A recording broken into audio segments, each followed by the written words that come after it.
You know what's awesome?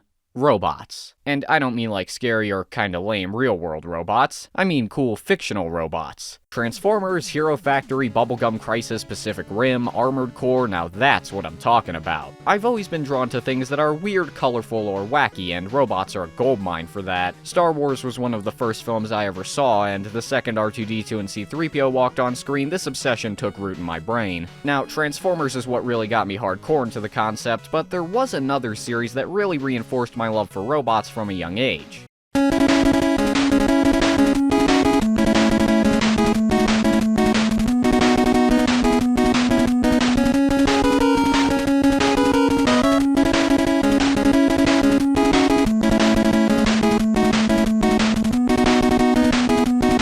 Mega Man is something I was both early and late to the game on. I played the games occasionally as a kid since my dad introduced me to them, but there was one problem. I was pretty terrible at them, and arguably still am. So instead, my main exposure to Mega Man was actually through the Ruby Spears cartoon, which I did rewatch a bit of in preparation, and you know, it holds up a bit better than some other things from my childhood. I mean, yeah, it's cheesy, but it's some good fun when you're on whatever Dr. Light is on. But now, as I've gotten better at games, I've played all the mainline entries as well as most of the spin-offs, and I can safely say it's one of my favorite video game franchises of all time now. So in trying to think of a series I wanted to cover for the channel, this one was a no-brainer. Sonic was up there, but then I remembered Superstars and Sonic 4 exist. I'd sooner be castrated than play those final bosses again, so Mega Man it is. Although it has its fair share of joys for me to look forward to as well. But first, quick disclaimer. This is part one of a larger series. There's no way I'm covering all of these games in one video with how much I like to go on. Look, I'd love to make a 24-hour video, but I think my computer would also die trying to render that, so I'm gonna review each game individually to really give them the attention they deserve. In this retrospective, I'm not covering spin-off stuff like Rockboard or Mega Man Soccer, since those aren't really Mega Man games, and I could come up with like 2 minutes worth of stuff to say about them. I will be talking about a few spin-offs later in the retrospective, though. Specifically the Rockman World, Wily Wars, and Base games. I should also note I played 1 through 6 on the Mega Man Legacy Collection. Normally I advocate for playing the original version of a game to really get the intended experience, but these ones can suffer from some pretty bad performance issues on original hardware. So in this case, if you're interested, I would recommend playing the games through this collection. I've found no need to emulate any of them since as far as I can tell, nothing's been fucked with, and this is a perfectly fine way to experience them. Now, without further ado, join me as I start this journey through the classic Mega Man series. We'll talk about some production history, delve into the lore, and see how well these games have held up. Starting with the very first entry in the series.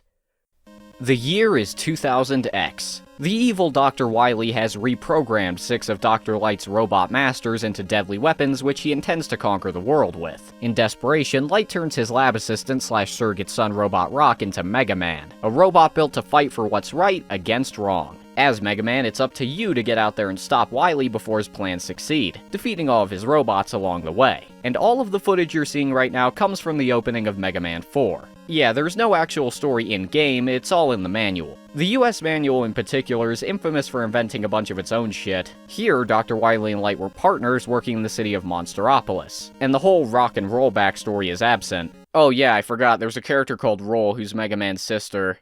Yeah. She, exists, I guess? She was gonna get kidnapped and a giant version of her was supposed to be the final boss, but they abandoned that concept. Which is a shame, because that sounds like the exact kind of weird-ass shit I love. Instead, the game establishes her as she always will be. Completely useless and in the background. Well, at least Megamix did something with her.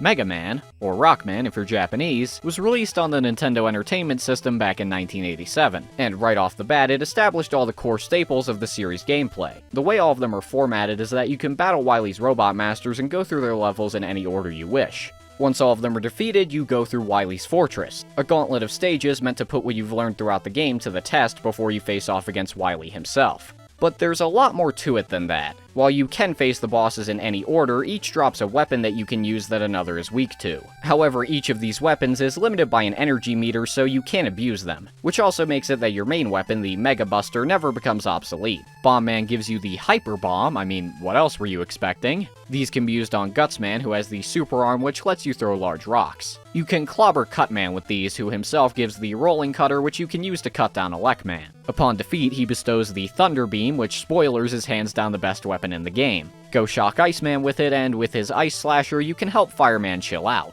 Each boss can be killed with other weapons, but their own weaknesses can make some of these fights into a complete joke. お前はもう死んでいる。何?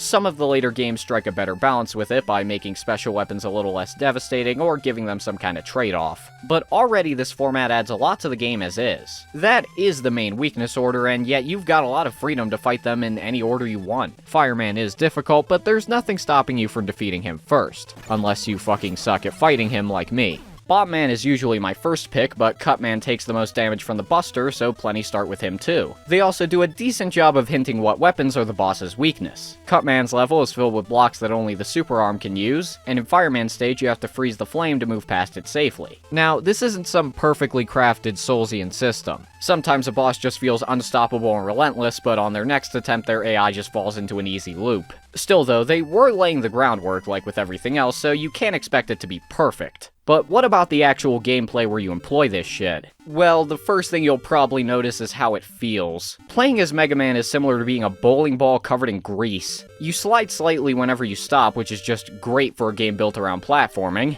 But also, if you fall, you really fucking fall. You drop so fast that sometimes if you miss a jump or slide off an edge slightly, you'll just vanish in the blink of an eye. That and the actual jumping just feels sluggish to say the least. But honestly, it's not that big of an issue for me. Normally this would be the death of any platformer in my mind, but eventually I got used to it. It's not so bad that it makes the game unplayable. As long as you don't land right on the edge of something, you'll probably be okay. It's really the jump feel that's the worst, but hey, the platforms still feel appropriately spaced for it most of the time. One-hit kills, spikes, and trial and error are all part of the experience in a Mega Man game. These levels are supposed to be brutal, and fucking up will often be the end of you, but most stages don't last more than a few minutes. So this kind of difficulty isn't as frustrating with these games, since usually you can just dive right back in. Well, provided the challenge is fair and doesn't want to make me pull my hair out.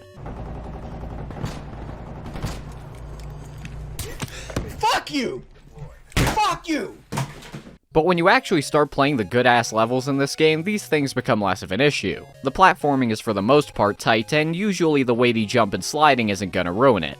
Again, usually. Let me just get the bad levels out of the way. Like I alluded to, Gutsman stage has some pretty annoying platforming since the reaction time for these drops is fucking absurd. Like, why don't you just tie me up and bring out the gimp while you're at it? And shield enemies are also just the bane of my existence. Yes, I know you can use the bombs on them, but the bombs fucking suck. Not an awful stage, but it's not very fun either. Elec Man's level, on the other hand, is a never-ending vertical tower. When you get hit off a ladder, you fall. Likely back to the start of the climb. And these green bastards just love loosening your grip. It's mostly just slow ladder climbs, waiting around, and fighting with some of the more annoying foes the game has to offer. Also, you can unlock an item called the Magnet Beam here that makes platforms for you. It's literally required to beat the game, but they put it behind these blocks, meaning you can't access it without Gutsman's weapon. If you missed it or forgot to come back to it by the time you reach the first Wily level, get fucked. Fireman stage isn't as bad, but it has similar issues. I could never get past these flame pillars without getting hit, but that's very much a me problem. Constantly peppering you with homing enemies that come in at hard to hit angles while you're climbing, on the other hand? Yeah, no. But even still, these levels have fun moments, and I'd say Elec Man's is the only one I dreaded replaying. And the other three Robot Master stages encapsulate what I love about these games pretty well. Bomb Man's is my favorite, hands down. The platforming is tense, and a lot of it is so fast-paced and fun that you're not even gonna stay grounded long enough to feel the slide. You're blasting incoming enemies as you jump over spike pits and quickly moving between cover to avoid these bombs. Now, they did put this Sniper Joe enemy who's weak to bombs in this stage, where you unlock them. Meaning you're only gonna get their weakness after you beat it. Oh yeah, and just to make it worse, they never appear in another stage. You can replay the levels, but there's no real reason to unless you miss the Magnet Beam or just like punishment.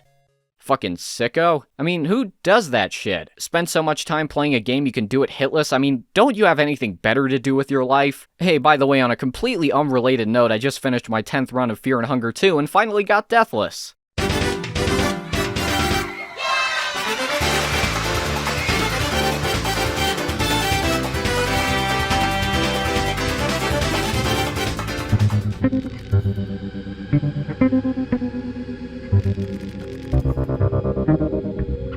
It's not a big issue, though. I mean, it's not like they're invincible without the bombs or anything. Cutman and Iceman stages are much the same. A solid mix of combat encounters and platforming. Just like any good platformer, they introduce a basic concept and ramp up the difficulty. But the stages are still fairly dynamic, and there's lots of small things to break up any tedium. By today's standards, none of this is super impressive, but it's still fun. Iceman stage gets some points taken off, though. First of all, I'm not a fan of the disappearing and reappearing blocks. They're in Iceman and Electman stages, and, you know, conceptually they're fine. Like, it's a simple premise, the blocks appear and reappear in a pattern you have to memorize. But it's almost like they knew this isn't that hard on its own, so they rely on a lot of trickery. Many blocks seem to appear just to confuse and misdirect you into falling. Again, not a problem to throw some challenge in, but with how bad the jumping feels in this game, yikes, I'm glad they're at least only in a few levels. This part with these footholder enemies is pretty infamous since you can get glitched through them, but thankfully I didn't encounter that bug this time. Plus, both of these segments, while annoying, can be skipped over with the magnet beam, so there's that. Like everything else, the devs were still figuring some stuff out since this was the first game in the series, but it still surprised me how fun some of these levels are in spite of that. Every stage might have a shitty or jank moment, and some of them just are shit, and yet a lot of them are still fun to play regardless, since the good for the most part outweighs the bad.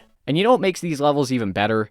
The music. The score was composed by Minami Matsume, and she did a damn good job of making some pretty catchy tracks for an NES game.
It's not my favorite of the classic soundtracks, but it's not bad by any means. The enemies in the game range from fine to annoying. Most are pretty simple and die in just a few hits to keep that run and gun momentum going. Those ones, for the most part, are all well and good unless they're put in cheap spots. But then you get something like these big tanky bastards who they almost always put before a boss. Now, you can fight them, but don't bother. Now that's a lot of damage! You've got to wait for them to do this high jump so you can run under them. Except it seems kinda random when they do it, and it isn't often. So if you come down the ladder and see one do that jump at the start, you better pray you get a good pattern and he does it again. Otherwise, you're taking unavoidable damage, which is an issue I have with a lot of these games. Although it fixes its own problem by giving you the ice attack that freezes enemies in place. Still though, screw these guys, and that's not even the only shit they put before the boss. Whenever you reach one, there's a little hallway before you fight them. Now in the other games, this is a spot for you to catch your breath and maybe use some items. Not in this one though. There's enemies here just to give you some damage right before the boss. Do I just like this game because I'm the real masochist? Nah. Speaking of which, let's get into those bosses. First of all, I love all the designs. They've been baked into my brain from childhood. I'm pretty sure these games played a big part in my love for more simple aesthetics. Less is more, people. Most of the bosses and enemies were designed by Keiji Inafune, an artist who's gonna become a lot more important as the series goes on. Well, until he made Mighty No. 9 like a fucking idiot. Gameplay-wise, they're basic, but they work for the most part. Well, except when they don't. Fire Elec and Bomb Man especially have some pretty broken AI that's easy to exploit once you learn the trick, but usually they function okay and are fine to fight. Besides, don't like any of them? Just equip the right weapon in their history. The weapons themselves are a mixed bag since they're pretty unbalanced and most are very situational. Rolling Cutter is useful for some specific moments, but its weird angle makes it difficult to use most of the time. Hyperbomb slides so it almost never lands where I want it to, and it takes so long to explode that the thing you're trying to hit is probably already moved by the time it does. Super Arm is useless unless you have bricks to throw, so yeah, pretty situational. Ice Slasher can freeze enemies, but their hitboxes remain active. So if you mistime the shot, you'll likely have to wait for them to thaw. Firestorm has an area of effect which damages enemies around you and is generally a weapon I had no faults with. It's just overshadowed by how fucking good the Thunder Beam is. It consumes very little energy, can hit enemies from a variety of angles, and kills most stuff in a single hit. So while you can use the other weapons, why really bother unless you're out of energy for this one or in a specific situation? Again, this is something the later games would do a better job with, but even still I don't really hate any of them save for Hyper Bomb. The game concludes with you going through a series of Wily levels, although no badass Skull Fortress yet. It's just some robot factory this time. Now, Wily Stage 1 here doesn't give the best first impression. It kicks off with a gaggle of my least favorite enemies, followed up by flame pillars and footholders. Why is the platform so high? I couldn't jump on it. Yo, I can't jump on it when it's that fucking high. Yo, what's going on? The platform won't fucking come to my height. No, it went high again. Yo, the game's cheating. Jesus Christ. Whoa, did you see how quick he fell? Holy shit. But now that you have all the special weapons, this stage is so much less of a pain than it would be otherwise. And it actually felt fairly satisfying to conquer. Everyone's gonna end up here with the same arsenal, so now they don't have to worry about making the levels beatable with just the Buster. Unless you missed the Magnet Beam, though.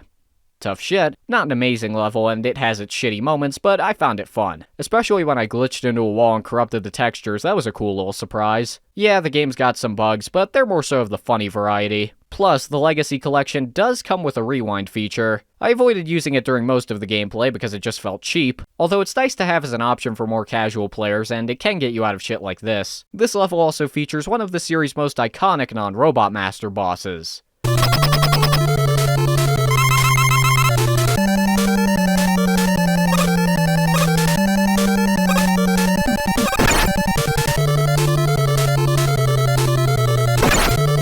This is the Yellow Devil, and it's awesome. It's a weird Cyclops made of these malleable, gooey blocks that combine into its main form. Unfortunately, though, this whole segment is kind of ruined for me because of how shitty the jump is. Since when the cubes are flying in, you've got to dodge them, and doing so with these controls, especially mid-air, is not fun. Conceptually, it's such a cool boss, and later games would do him justice, but yeah, in this one he's an overly difficult nightmare. Man, how the fuck am I gonna beat this guy? That's right, we're gonna cheat. If you use the in-game pause as the Thunder Beam flies over his hitbox, it'll register as multiple attacks, and thank God. Because I'm pretty sure this video will be coming out just in time for Silksong if this wasn't here. Look, I can already hear the get good comments, but I have no issue with difficulty as long as the game feels good. But like I said, the jumping sucks, and I'm not gonna suffer through a boss that completely relies on it. The following stage and the one after the next introduces another staple of the series. The boss rush. In the other games, you'll find yourself in one of these rooms with a bunch of teleporters. Step through, and you rematch one of the Robot Masters. Rinse and repeat until all of them are defeated and a new pathway opens up. Except it's not handled that way here. You go through them in a predetermined order in this one, so a lot of the strategy is out the window. There's two new bosses sandwiched in between the rematches, though, the first of which being the Copy Robot. This guy mimics whatever ability you have equipped, so make sure not to go with the Thunder Beam or else you might as well be fighting a bull while blindfolded. With this guy, I always find it to be kind of a crapshoot, but Firestorm is the weapon I've found that's best at consistently dealing with him, since it's not too hard to dodge and you can still get him with some AoE damage whenever he runs by. The rush is also split up by this short stage where you fall and run and gun your way down a hall to fight this bubble. Not too much to say about the stage itself, it's just fine. I do like that there's a bit of strategy to this guy though. Whenever you defeat one, a copy will come out and they move quicker and quicker, so you've got to save the super arm bricks for the last few to really deal with them effectively. Wily himself always pilots a giant machine when you fight him with multiple phases. And Wily Machine 1 here is fine. Like, it's pretty simple, he just moves back and forth and fires energy shots at you, but it feels doable unlike some bosses, and I didn't find the AI to be pure jank. Still kinda underwhelming for a final boss though, but hey, at least it's not frustrating. With Wily defeated, the day is saved, and Rock is able to run back home to rejoin his family. Well, that was a bit of a mixed bag. Some stages are great, some not so much. Same with the weapons and bosses. The controls feel jank, the enemies can be assholes, and yet it's still kind of fun. With how the games are structured in a way that really lets the player choose how they want to approach it, it also helps to remedy some of these issues. You don't have to use the shitty weapons unless you want to. You can skip past some annoying platforming with the magnet beam, and you can beat most bosses you don't like in seconds. It shows one of the series' best strengths right from the beginning. These games are usually pretty simple at their core in terms of what you're actually doing in the levels. It's how you approach the many situations the game throws at you that makes it interesting. It's not as fleshed out as it will be in the later games, but this is still a solid enough platformer. I definitely would not recommend this if you're trying to get into Mega Man. I'd say you should probably start with any other of the original 6. But if you're already familiar with these games, it's worth playing for more than historical value. Once you get used to the jank, it's pretty fun despite its flaws. It just depends on how much those flaws are going to impact your experience. For me, there's enough cool stuff here to warrant revisiting it once in a while. Although I'd still say it's the weakest of the first 6 NES games for those many issues present. But that really goes to show how none of these games are bad. Even one as flawed as this can still be fun. Unfortunately, the game didn't sell great on release. Normally, this would have been the end for most franchises, but you can tell there was some real passion behind this game, and the team wasn't about to just abandon the concept. And against all odds, a sequel was made that would go on to be the most iconic game in the series and one of the most iconic games on the NES. But we'll get to that when we get to it. Until then, I've got anime to watch. See ya.